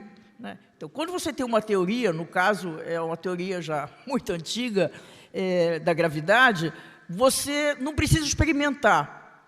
Você sabe de antemão o que vai acontecer. Então, isso, do ponto de vista de previsão e de segurança, é uma mudança, é um elemento muito importante. Então, como é que o campo da inteligência artificial ele avança? Ele avança por modelos empíricos, exatamente porque não tem uma teoria unificadora. Então, todos esses... O que a gente vê, por exemplo, vamos pegar o caso do ChatGPT. Mesmo aquele grupo de desenvolvedores que criaram o ChatGPT não tem controle sobre o que de fato o ChatGPT vai entregar. Isso serve para qualquer solução de inteligência artificial. Ela, o que se diz na tecnologia, ela está sempre em beta. Você vai experimentando e você vai vendo o que vai acontecendo. O segundo elemento, quando a gente está falando de inteligência artificial hoje, nós estamos falando de uma técnica. Praticamente é a mesma técnica que permeia quase todas as implementações. Tirando a parte da ciência, mas aqui na sociedade, na economia, é uma técnica chamada redes de neurais profundas, em inglês Deep Learning. O que é essa técnica? É um modelo estatístico de probabilidade. Então, isso também é um complicador. Porque, primeiro, ela já tem o que se chama variável intrínseca de incerteza a todos os modelos de probabilísticos. É sempre uma probabilidade, não é certo. Pode ser 98%, mas é uma probabilidade. Então, isso também é um complicador. Aí isso significa qual é a implicação da técnica que permeia praticamente tudo que hoje está sendo implementado de inteligência artificial, ser um modelo estatístico. A implicação é que nós estamos migrando de um mundo de máquinas programadas para um mundo de máquinas probabilísticas, porque exatamente a característica das máquinas habilitadas por inteligência artificial, porque usa essa técnica, são máquinas probabilísticas. Então, quando a gente tem uma máquina programada, um sistema programado, se o programador fizer tudo certo, a máquina entrega o sistema até o final a mesma coisa. Ela só se modifica se você modificar a programação. Então, quando você está falando do ponto de vista de identificação, monitoramento de risco, ela tem que estar em compliance com as questões éticas, com as questões regulatórias, com as normas, na partida. Se ela tiver em compliance com todos esses aparatos na partida, você não precisa mais se preocupar. Quando a gente está tratando de máquinas habilitadas por inteligência artificial, como são probabilísticas, você tem que monitorar, identificar e monitorar todo o tempo. É um acompanhamento contínuo. Por quê? Porque, além do que um modelo estatístico de probabilidade, ela é alimentada por dados. Então, cada vez que entram novos dados, ela tem um impacto de modificar o sistema. Então, eu estou coordenando uma pesquisa empírica junto com a Brasca, no âmbito das empresas de capital aberto, e a gente vê, essa é uma das grandes discussões. né? Como que você faz o monitoramento de um sistema continuamente, né? Bom, a outra questão é que, como é que funciona essa técnica? Ela busca a essência, né? Eu estou falando do ponto de vista lógico, ela busca identificar padrões em grandes volumes de dados. É assim que ela funciona. Então, por isso que eu já escrevi várias vezes sobre isso, ela não é criativa, ela não é inovadora. É como se ela fizesse um resumão, né? Então, ela tem... O que se chama... Não sei se alguém de vocês já ouviu falar do tal do black box, opacidade dessa técnica. O que é isso? É a maneira como os algoritmos dessa técnica estabelecem as correlações, né? Quando saiu o ChatGPT, foi muito divulgado que foi treinado em 175 bilhões de parâmetros. O que quer dizer quando você treina um sistema desse? O que quer dizer que treinou o ChatGPT? Esse treinamento consiste, e o sistema, no caso, vou dar um exemplo do ChatGPT, vale para todos eles, mas é só porque é o mais popular, ele cria uma hierarquia. Então, vou dar um exemplo concreto, para não ficar abstrato. Eu quero fazer uma pesquisa sobre igreja no ChatGPT. Eu entro e falo lá, faço uma pesquisa sobre igreja. Se o ChatGPT, o que ele aprendeu? Ele aprendeu que a frequência com que, por exemplo, a palavra padre aparece nos textos, no Big Data, relacionada à igreja, é muito frequente. Então, ele estabelece essa hierarquia. Aí, vamos supor, ele dá um peso 10. Aí, ele também identificou, nas correlações dos dados, que a vela aparece, mas não é tão frequente como o padre, quando o tema é igreja. E aí, ele vai estabelecendo hierarquias, pesos, isso que se chama o parâmetro. Então, quando você entra com o assunto, ele busca do que ele aprendeu, entre aspas, porque é completamente diferente de como a gente aprende, mas ele busca essas correlações. Quais são as palavras que mais frequentemente apareceram relacionado àquela pergunta que o usuário está fazendo no meu sistema, né? Então, tudo isso é o que eu quero dizer com isso? Como é frágil, como tem inúmeras situações de possibilidades de ter erros, de ter equívocos, né? Eu vou dar um exemplo, assim, só porque a gente está todo mundo cansado, então, para a gente ser mais divertido. Bom, todo mundo aqui deve ter Netflix, né? Netflix tem 2 sistemas de inteligência artificial. Um que ele classifica as séries e os filmes, e o outro ele classifica o perfil dos assinantes, né? Que não é... Nesse caso, personalização não tem a ver com individualização. Ele não classifica eu, Dora Kaufmann. Ele me coloca num cluster de usuários afim. Aí entra um outro sistema de inteligência artificial, que é essa técnica que eu falei, a mesma técnica, redes neurais profundas ou Deep Learning em inglês. Aí, a segunda sistema montado com essa finalidade, o que ele faz? A partir do perfil do portfólio e o perfil dos usuários, ele faz a recomendação. Qual é a nossa experiência, nossa vivência, quando a gente assiste 4 séries coreanas, ou 5? O que acontece? Só entra coreano, né? Para você sair daquela armadilha, você tem que batalhar. Então, isso é só para exemplificar. É a mesma técnica. Se essa técnica tem essa, digamos, correlação primária no sistema de streaming, como é que ela pode ser... Sendo a mesma técnica, ela não pode ser perfeita, ela não pode ser mais assertiva em qualquer outra utilização, né? Se ela fosse mais assertiva, ou se ela fosse de fato um grau de assertividade, o que ela deveria identificar? O que tem de comum no filme francês, coreano, chinês, americano, que faz com que eu goste? E não essa correlação primária entre a origem de onde foi produzido o país. Então, isso é só um exemplo da nossa vivência, para vocês lembrarem. É sobre essa técnica que nós estamos falando. Então, quando ela estabelece, voltando à questão, o que é o tal do black box, da opacidade da técnica, é, como eu disse, como é que ela estabelece essas correlações. Os pesos, né? É isso, o desenvolvedor da tecnologia, o ser humano, não tem controle. Como é que ela estabelece essa correlação? Quais são as variáveis que ela leva em conta e quais os pesos que ela determina, né? Então, quando a gente está falando de transparência, que em todos os documentos, sendo regulatórios, documentos de estratégias de inteligência artificial, sempre a palavra transparência é uma das mais faladas, que mais aparece em todos os debates sobre inteligência artificial.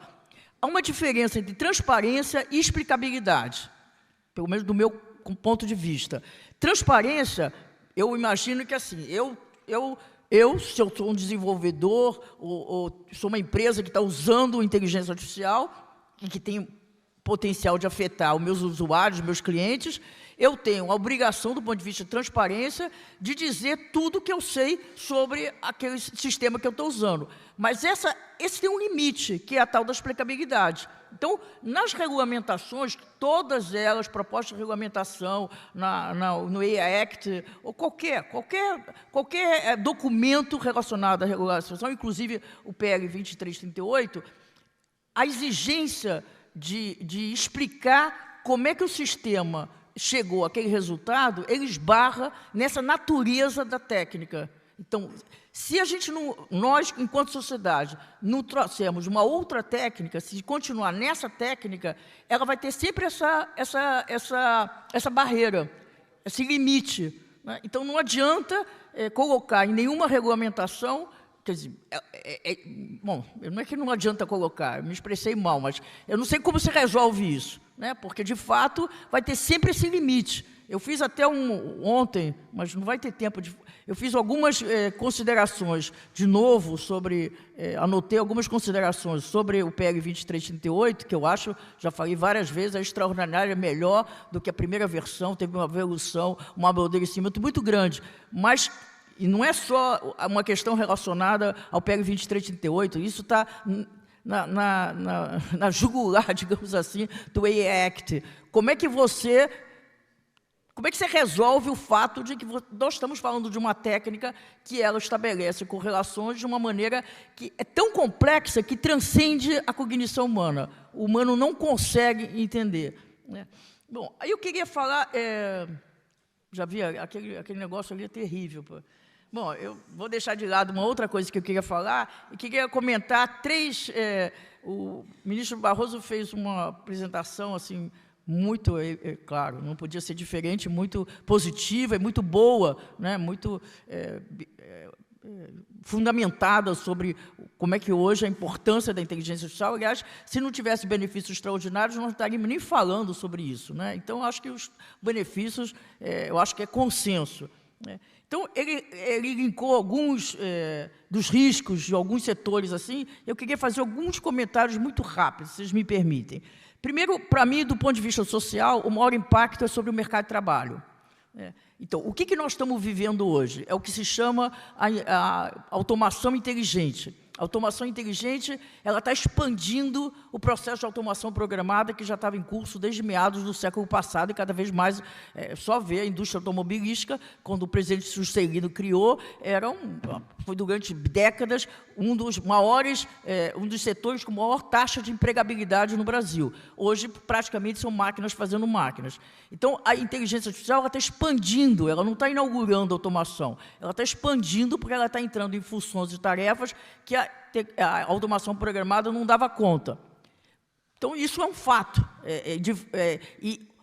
Eu acompanho o que está acontecendo no mercado de trabalho, mas eu vou citar o David Otter, que é um considerado grande especialista no mundo sobre automação, e ele diz que é difícil separar os dois efeitos, o efeito da automação programada da automação inteligente, né, chamada então automação inteligente. Mas tudo isso... Existem várias projeções, quanto que vão acabar com os empregos, toda hora saem projeções. Eu acho que, do ponto de vista de número absoluto, eu acho que eu não considero nenhum desses números. Eu acho que todas as metodologias dessas projeções, elas têm complicações. Agora, o que tem de fato é que é uma tendência. Eu acho que essa é a tendência e essa é uma questão social muito grande. E são 3 os efeitos sobre o mercado de trabalho, na minha opinião, né? Um é o deslocamento do trabalhador, o óbvio. O segundo é um efeito sobre a renda, porque à medida que tem menos funções preservadas para os humanos, você tem oferta e demanda competindo e você tem uma queda na renda. O maior exemplo disso é a função cuidador nos Estados Unidos, que é crescente, a curva é crescente e a curva de remuneração é decrescente. E o terceiro efeito é sobre que as novas funções precisam de qualificação, né? Então, além de elas serem de número muito menor do que os que estão sendo substituídos pela automação programada, pela automação inteligente, ela precisa de qualificação. Aí a gente esbarra numa questão muito séria, que é histórica, principalmente no Brasil, que é a questão da educação. Ai, caramba. Eu fiz uma consultoria grande, de 1 ano e meio, mais ou menos recente, no setor de transporte. Então, você pega, por exemplo, o chofer de caminhão, ele dirige super bem caminhão de carga há 10, 15, 20 anos. O que está acontecendo? O equipamento está vindo com tecnologia embarcada, inclusive inteligência artificial. Esse motorista, não, segundo todo o trabalho que a gente fez de pesquisa, não está conseguindo entender, migrar, entender e saber lidar. O que as grandes empresas transportadoras no Brasil estão fazendo é contratar um tradutor. Mas isso tem um impacto negativo sobre o custo e sobre a própria operação. O objetivo não é esse. Isso está acontecendo no agronegócio, todos os equipamentos estão vindo tecnologia embarcada e a dificuldade daquele profissional que exercia aquela função lidar com essa nova interface homem-máquina. Eu queria falar uma outra... vocês desculpem, mas eu vou falar. A minha coluna da Época Negócios Amanhã é sobre isso que eu vou falar agora. É sobre a questão da hiperpersuasão. Muito se fala, e está correto, isso é um problema gravíssimo, a questão do fake news. Mas o que aconteceu agora na eleição, acabou de acontecer na eleição da Índia, transcende, aliás, praticamente não teve fake news, porque foi proibido. O que teve? O uso da inteligência artificial para um nível de persuasão, que eu estou chamando, nesse artigo de amanhã, de hiperpersuasão. Eu me pergunto, qual é o maior impacto negativo num processo eleitoral? É a fake news ou é a hiperpersuasão? Então, o eleitor indiano podia... tinha a pretensão, não, tinha a ilusão de que estava falando no telefone, por exemplo, com os candidatos. Isso tem um impacto emocional sobre o eleitor muito grande. Você acha que, milhões de pessoas, o candidato está falando com você no telefone, né? Mas é tudo fake. Então, tem uma série de artifícios que foram criados com inteligência, principalmente com inteligência generativa, que, para mim, tem um impacto muito grande exatamente por essa... E que a gente ainda não falamos sobre isso no Brasil. Falamos bastante já, relativamente bastante, sobre fake news. E o último ponto, também que o ministro Barroso falou, sobre a cibersegurança. A inteligência artificial está aumentando a fragilidade dos sistemas. Então, está complicando ainda mais o problema mais grave que as empresas enfrentam, que é a questão da cibersegurança. Isso pela própria natureza da tecnologia, pela maneira como ela funciona, pela quantidade de dados que ela acessa, ela está abrindo brechas maiores de entrada, por exemplo, de hacker. Então, o que isso está acontecendo? Isso está acelerando o processo de mudança do processamento para a nuvem. E aí isso está aumentando a concentração de mercado. A última vez que eu vi, em torno de 65% de todo o armazenamento de dados, de processamento de dados no mundo, no planeta, estavam em 3 empresas. A AWS, que tem em torno de 40%, a Microsoft e o Google, nessa ordem, né? Então, para mim foi bem um ícone o fato do Itaú, que era uma referência de tecnologia, sempre foi no setor bancário, por conta da inflação, os bancos grandes brasileiros sempre investiram muito em tecnologia, hoje ele está migrando para a AWS, né? E tem vários. Então, isso aumenta, é um dos aspectos muito importantes de aumento de concentração de mercado. Bom, aí O outro que eu não posso deixar de falar, porque a minha bandeira atual é a relação entre inteligência artificial e meio ambiente, né? Existe um paradoxo nessa relação, porque, ao mesmo tempo que hoje, nós, enquanto humanidade, temos o conhecimento que temos das mudanças climáticas, em parte por conta do uso dessa técnica, que permite lidar com grandes volumes de dados, ao mesmo tempo, vários processos nas organizações foram otimizados por inteligência artificial. Quando você otimiza um processo, você reduz o impacto negativo sobre o meio ambiente, no mínimo porque você reduz o tempo de processamento daquela tarefa. Ao mesmo tempo que faz isso, esse sistema tem, o paradoxo está que ele tem um impacto negativo, porque exatamente como eles são sistemas intensivos em dados, eles são intensivos em processamento de dados. Como eles são intensivos em processamento, em hardware, né, de computação, eles usam muita energia, emitem muito CO2 e usam muita água para resfriar os sistemas. Então, o impacto, o uso da energia e o uso de água, eu fiz também, bom, já escrevi sobre todos esses assuntos, mas tem uma cidade americana, que eu esqueci o nome agora, que o que é o correspondente ao prefeito, tem um data center só do Google. Aí a Meta estava querendo instalar um outro data center, e a municipalidade impediu, porque já consumia um só do Google 25% da água da cidade, né? Então, são questões que hoje também é muito importante que a gente consiga, enquanto humanidade, criar regulamentação, porque eu acho que aí só vai ser regulamentação, não tem outro caminho, né? De que o desenvolvimento da inteligência artificial, ela contribui para o meio ambiente, mas ela tem que ser uma inteligência artificial sustentável, né? Então, como é que existem várias iniciativas que podem reduzir o impacto negativo da inteligência artificial, mas para as empresas, as grandes empresas, cumprirem, eu acho que precisa de regulamentação. Bom, o tempo já estourou, o doutor Fabrício já está me olhando, vocês querem ir embora, todo mundo quer jantar. Bom, é isso.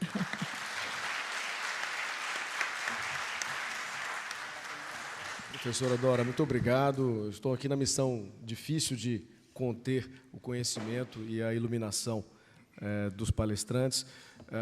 Para o encerramento, eu vou conceder 1 minuto, esperando que seja suficiente, ministro, e Vossas Excelências estão autorizadas a utilizarem o chat GPT, se assim desejarem, para as considerações finais, e encerramos, então, o nosso painel.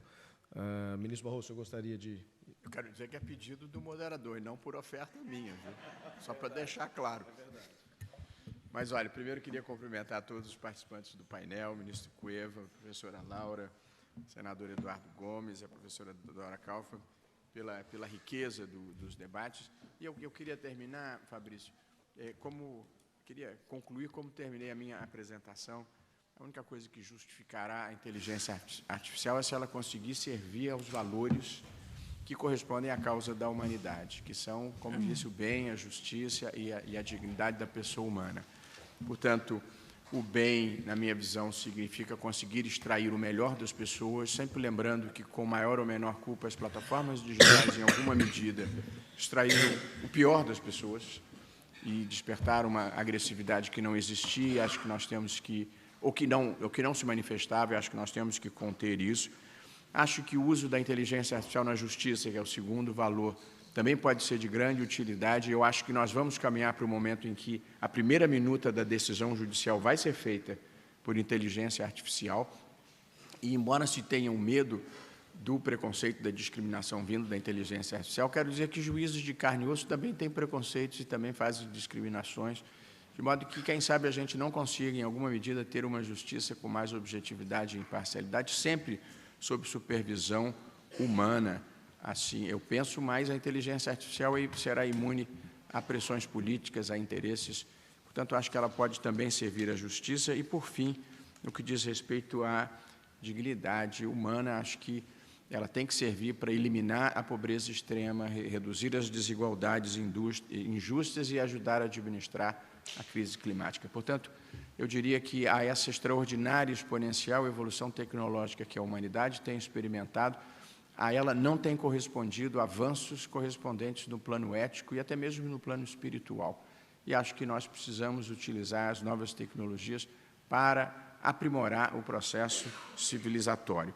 de modo que a inteligência artificial terá servido bem à causa da humanidade se ajudar a criar um mundo com menos pobreza, mais justiça na relação entre os indivíduos e os países e, sobretudo, ajudar a fazer com que as pessoas sejam melhores. Obrigado.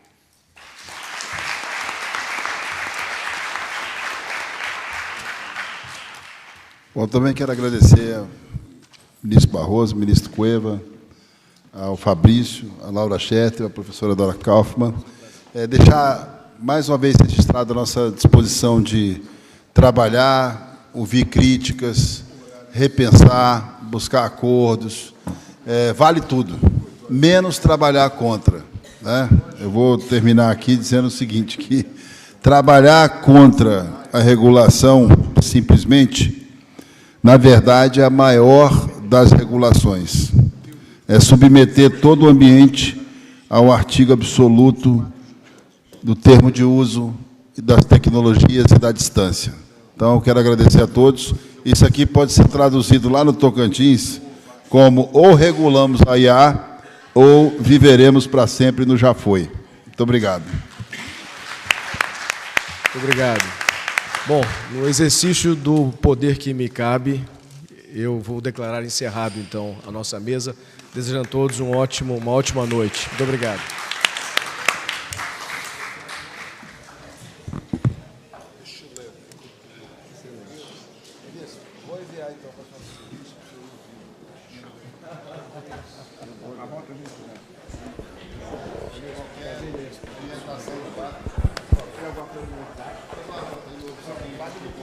Muito obrigada a todos, desejamos o resto de uma boa noite em Lisboa, bom jantar e vemos amanhã às 9 da manhã. O resto é um bom dia. Obrigada.